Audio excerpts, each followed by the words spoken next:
ایک صاحب نے سوال کیا، مفتی صاحب سالگرہ کی اشیاء کا کاروبار کرنا جائز ہے یا جائز نہیں ہے؟ دیکھیں، کوئی بھی ایسی چیز جس کا جائز استعمال ممکن ہے، اس کو جائز استعمال میں لایا جا سکتا ہے تو اس کا کاروبار آپ کر سکتے ہیں۔ سالگرہ میں بھی جو چیزیں استعمال ہوتی ہے، موم بتی ہے یا کوئی اس طرح کی پھول پتیاں ہیں، اس طرح کی جو چیزیں ہیں، تو شرعی نقطہ نظر سے اس کے کاروبار کرنے میں کوئی حرج کی بات نہیں، اس لیے کہ اگر ایک آدمی کسی بھی چیز کو غلط مقصد میں استعمال کر رہا ہوتا ہے تو وہ اپنی مرضی، اپنے ارادے، اپنے عمل سے کر رہا ہوتا ہے، اس میں اس چیز کو سیل کرنے والے، اس چیز کو بیچنے والے کا کوئی اس میں عمل دخل نہیں ہوتا، اپنے عمل سے وہ آدمی یہ کام کر رہا ہوتا ہے، تو جو ثواب، گناہ، اچھا برا ہے وہ اس کا عمل کہلائے گا، اس چیز کا کاروبار کرنے والے پر شرعی نقطہ نظر سے کوئی گناہ نہیں ہے۔ ایک صاحب نے سوال کیا کہ مفتی صاحب سرکاری نوکری میں وصیت نافذ ہوتی ہے یا نہیں ہوتی؟ دیکھیں، اس سوال کا بظاہر جو مطلب میں سمجھاؤں وہ یہ ہے کہ ایک آدمی سرکاری نوکری، سرکاری ملازمت ہے اس کی،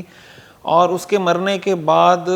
اس کی اولاد میں سے جو سن کوٹا ہوتا ہے کہ اس کے بیٹوں میں سے کسی کو وہ جاب یا وہ ملازمت مل جائے گی، تو وہ اپنے 2 3 4 بیٹوں میں سے کسی ایک کی تعیین کر دیتا ہے کہ میرے فلاں بیٹے کو میری یہ نوکری دی جائے میرے مرنے کے بعد۔ اس طرح کی وصیت اگر آپ مراد لے رہے ہیں سوال میں، تو اس طرح کی وصیت کرنا جائز ہے، اور اس کے انتقال کے بعد حکومت کی مرضی، حکومت اس کے اسی بیٹے کو نوکری دے یا اس کے کسی اور بیٹے کو نوکری دے، یہ حکومت کی مرضی، حکومت اس میں با اختیار ہے، وہ کر سکتی ہے۔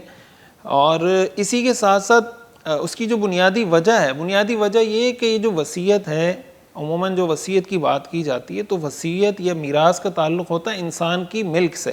انسان کی پوزیشن میں جو چیزیں ہوتی ہیں، انسان کی جو مملوکہ چیزیں ہوتی ہیں، اس میں میراث بھی جاری ہوتی ہے، اس کا تعلق وصیت کے ساتھ بھی ہوتا ہے۔